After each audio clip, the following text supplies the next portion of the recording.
చూస్ country delight, live better. ఇప్పుడే country delight app ని download చేసుకోండి.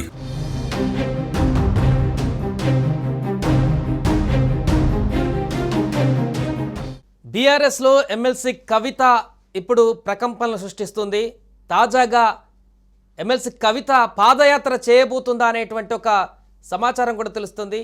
గతంలో షర్మిల పాదయాత్ర చేసినట్టుగానే కవిత కూడా పాదయాత్ర చేసి ఒక కొత్త పార్టీని స్థాపించేటువంటి దిశగా అడుగులు వేస్తున్నట్టుగా విశ్వసనీయంగా తెలుస్తుంది. లేదా కాంగ్రెస్ పార్టీలో చేరేటువంటి అవకాశం ఉన్నట్టుగా కూడా తెలుస్తుంది. రెండిట్లో మాత్రం ఏదో ఒక మార్గాన్ని అయితే ఎంచుకునేటువంటి పరిస్థితి ఉన్నట్టు కూడా ఒక చర్చ అయితే కొనసాగుతుంది. దీంతో బీఆర్ఎస్ పార్టీలో కొంత కుదుపు అయితే నెలకొంది. దీన్ని కేసీఆర్ ఏ విధంగా డీల్ చేస్తారు, కవిత ఎలాంటి స్టెప్ తీసుకోబోతున్నారు, నిజంగానే ఇప్పుడు వస్తున్నటువంటి రూమర్స్ ప్రకారం ఖచ్చితంగా కవిత పార్టీ పెడతారా లేదా ఇతర పార్టీలోకి వెళుతారా, అది ఎంత సమయానికి జరిగేటువంటి అవకాశం ఉంది, దీనికి సంబంధించిన పూర్తి వివరాలు కూడా తెలుసుకుందాం. మా ప్రతినిధి ప్రేమ్ బీఆర్ఎస్ భవన్ నుంచి లైవ్లో సిద్ధంగా ఉన్నారు. ప్రేమ్, రెండు అంశాలు, ఒకటి కవిత కొత్త పార్టీ పెడతాదని, లేదా ఇంకొకటి కాంగ్రెస్ పార్టీలోకి చేరబోతుందనేటువంటి రెండు అంశాలు స్పష్టంగా కనిపిస్తున్నాయి.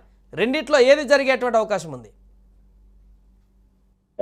ప్రస్తుతం బీఆర్ఎస్ పార్టీలో ఒక కుదుపు అయితే కొనసాగుతుంది. ఎందుకంటే నిన్న మొన్న మనం చూసినాం లేటెస్ట్ గా దీనికి సంబంధించి ఓవైపు కేసీఆర్ కవితకు సంబంధించిన ఒక లీక్ కావడం, ఆ లేఖ తన తండ్రికి రాసిన లేఖను బయటికి ఎలా వచ్చింది అనే దానిపైన తను దేవుళ్ళు దయ్యాలు అనే ఆరోపణలు ఏవైతే చేసిందో, ఇది ఒక్కసారిగా తెలుగు రాష్ట్రంలో, తెలంగాణ రాష్ట్రంలో దాదాపు 10 ఏళ్లలో ఎప్పుడు లేని ఒక సరికొత్త అధ్యయనం అనవచ్చు. ఎందుకంటే తండ్రి మీద కూతురు యుద్ధం చేస్తుందా లేదంటే బీఆర్ఎస్ పార్టీ పైన చేస్తుందా అనేది ఒక అంతర్గతంగా ఒక పెద్ద చర్చకైతే దారితీసింది. ముఖ్యంగా ఈ యొక్క లేఖ లీక్ కావడంతో ఎన్ని విషయాలు బయటకు వస్తున్నాయంటే, రేపో మాపో పార్టీ మారబోతుంది కవిత.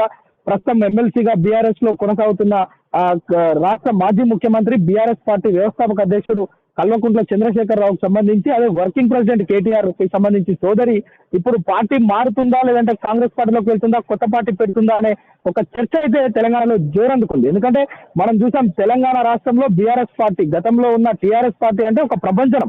తెలంగాణను ఏర్పాటు చేయడంలో కావచ్చు, తెలంగాణ ప్రజల సమస్యల పరిష్కారం కావచ్చు, సుదీర్ఘ కాలం పాటు జరిగిన ఉద్యమానికి ఒక ఫుల్ స్టాప్ పెట్టిన ఘనత మొదటి నుంచి మనం తెలంగాణకు కేసీఆర్ ని ఒక జాతి పితలాగా అభివర్ణిస్తుంటాం. ప్రస్తుతం తనకు సంబంధించిన కూతురి వివాదం, ఓవైపు లిక్కర్ కేసు వివాదం పూర్తయిన వెంటనే లేఖ లీక్ కావడం, లేఖకు సంబంధించి కవిత హాట్ కామెంట్స్ అమెరికా నుంచి రాగానే ఇక్కడ కొన్ని హాట్ కామెంట్స్ చేయడం బీఆర్ఎస్ వర్గాలనే కాదు, ఇటు బీజేపీ, కాంగ్రెస్ పార్టీ నాయకులకు సంబంధించి కూడా కొంత క్యూరియాసిటీ పెంచింది. అంటే బీఆర్ఎస్ పార్టీలో ఏమవుతుంది, 10 సంవత్సరాలు ఎలాంటి సమస్యకు తావివ్వని బీఆర్ఎస్ పార్టీ ప్రస్తుతం ఒక్కసారిగా ఏదో చిన్న చిత్కా లీడర్లు లేఖను లీక్ చేసిరు, లేదంటే లేఖ పైన ఆరోపణలు చేస్తున్నారు అంటే వేరే విషయం. కానీ స్వయంగా మాజీ ముఖ్యమంత్రి, బీఆర్ఎస్ అధినేత కేసీఆర్ కి సంబంధించిన కూతురు ఈరోజు ఎమ్మెల్సీగా ఉన్న కవిత ఇలాంటి ఆరోపణలు చేయడం అనేది ఒక్కసారిగా ప్రాధాన్యతను సంతరించుకుందని చెప్పవచ్చు. పరిస్థితుల్లో తెలంగాణలో ఇంకొక కొత్త పార్టీకి స్పేస్ ఉందంటారా? వస్తే నిలబడేటువంటి పరిస్థితి ఉందా? ఎందుకంటే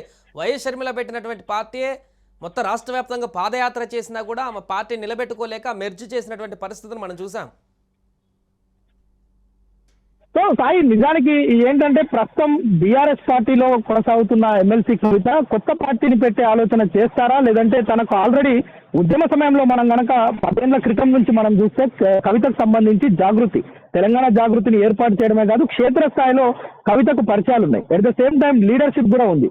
గ్రామ స్థాయి నుంచి పటిష్టంగా జిల్లా స్థాయిలో, రాష్ట్ర స్థాయిలో కూడా జాగృతి ఉంది. అయితే ఈరోజు జాగృతిని బలోపేతం చేస్తే సరిపోతుందనే ఒక వాదనలు వస్తున్న నేపథ్యంలో కవిత పార్టీ మారుతుందనే ఒక విషయాలు కూడా కొత్తగా తెర మీదకి వస్తున్నాయి. అయితే పార్టీ మారుతుందా లేదంటే కొత్త పార్టీ పెడితే దాన్ని జాగృతిగా నామకరణం చేసి తెలంగాణ జాగృతినే కొనసాగిస్తుందా అనే విషయాలు మనం వేచి చూడాలి. మొత్తానికి నిన్న రఘునందన్ మీడియా ముందుకు వచ్చి ఒక్కసారిగా కవిత కూడా, అంటే కవితను షర్మిలను ఇద్దరిని పోలుస్తూ మాట్లాడడం, గత మాజీ ముఖ్యమంత్రి వైఎస్ రాజశేఖర రెడ్డి కుమార్తె షర్మిల ఏదైతే ఏపీలో కొత్త పార్టీ ఏర్పాటు చేసి రాష్ట్రం అంతా పాదయాత్ర ఏ విధంగా చేసిందో, తెలంగాణలో కూడా ఒక సరికొత్త అధ్యయనం ప్రారంభం కాబోతుంది. జూన్ 2 నుంచే కవిత, ఎమ్మెల్సీ కవిత ఒక కొత్త పార్టీని ఏర్పాటు చేసి పాదయాత్ర చేసి ప్రజల్లోకి బలంగా వెళ్లాలని చూస్తుందని చెప్పి ఆయన జోస్యం చెప్పడం కూడా ఒక పార్టీల్లో, ఇటు బీఆర్ఎస్ కావచ్చు, బీజేపీ కావచ్చు, కాంగ్రెస్ పార్టీ 3 పార్టీల్లో కూడా ఒక కొత్త చర్చకు దారితీసింది. నిజంగా ఎందుకు రఘునందన్ కి కేసీఆర్ ఫ్యామిలీకి కొంత రిలేషన్షిప్ ఉన్న ఆ నేపథ్యం, ఎందుకంటే వాళ్ళు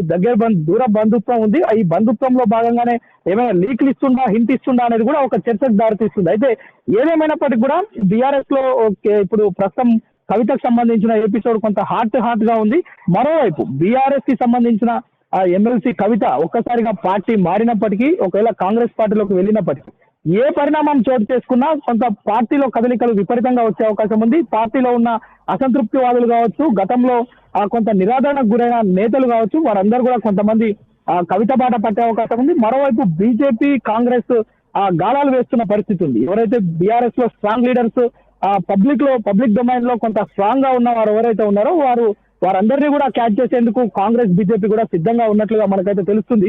ఏదేమైనప్పటికీ కూడా బీఆర్ఎస్ లో కవిత తెచ్చిన ఈ యొక్క అలజడి ఏదైతే ఉందో దీనిపైన స్పష్టత రావాలంటే కొద్ది రోజులు మనం ప్రత్యేకమైనటువంటి జాగృతి కమిటీలను కూడా ఇప్పటికే ఏర్పాటు చేసిందనేట్టుగా ఒక సమాచారం తెలుస్తుంది. కొంత సింగరేణిల కవితకు పట్టుందా, లేకుంటే అక్కడ కూడా ఏ రకంగా చూడొచ్చు అంటారు? మనం మొదటి నుంచి కూడా చూడొచ్చు, కవితకు సింగరేణి ఆ యొక్క ఏదైతే కార్మిక వర్గాలు ఉన్నాయో అక్కడ తనకు కొంత పట్టున్న నేపథ్యం. అయితే తాజాగా అక్కడ ఒక 11 కమిటీలను వేసి అక్కడ కొంత కోఆర్డినేటర్లను ఏర్పాటు చేయడం కూడా ఈ యొక్క పార్టీ మారుతుంది లేదంటే కొత్త పార్టీ పెడుతుంది అనే అంశాలకు కొంత బలాన్ని ఇచ్చే అంశంగా మనకు కనిపిస్తుంది. అయితే మొదటి నుంచి కూడా తెలంగాణ జాగృతిని పట్టుకొని తెలంగాణ బతుకమ్మ కావచ్చు, అన్ని జిల్లాల్లో బతుకమ్మ కార్యక్రమాలు కావచ్చు, జాగృతికి సంబంధించిన ఆవిర్భావ సభలు, అదేవిధంగా యానివర్సరీలు కూడా చాలా పెద్ద ఎత్తున నిర్వహించింది గతంలో. అంటే మనం చూసాం తెలంగాణ రాష్ట్రం ఏర్పాటైన తర్వాత జాగృతి కూడా ఒక విప్లవాత్మకమైన కార్యక్రమాలు తీసుకొచ్చిందని మాత్రం మనకు స్పష్టంగా తెలుస్తుంది. అన్ని జిల్లాల్లో కూడా జాగృతికి సంబంధించిన లీడర్లు ఉన్నారు. వారందరినీ పోగు చేసుకొని అంటే కార్యకర్తలతోటి ఆమె ప్రత్యేకంగా కుటుంబ సభ్యులతో తన భర్తకు సంబంధించిన బంధువులతో ప్రత్యేకమైన సమావేశాలు ఏర్పాటు చేయడం కూడా దీనికి కొంత ఆయుపట్టుగా నిలుస్తుంది అనేది మాత్రం చాలా స్పష్టంగా కనిపిస్తుంది సార్.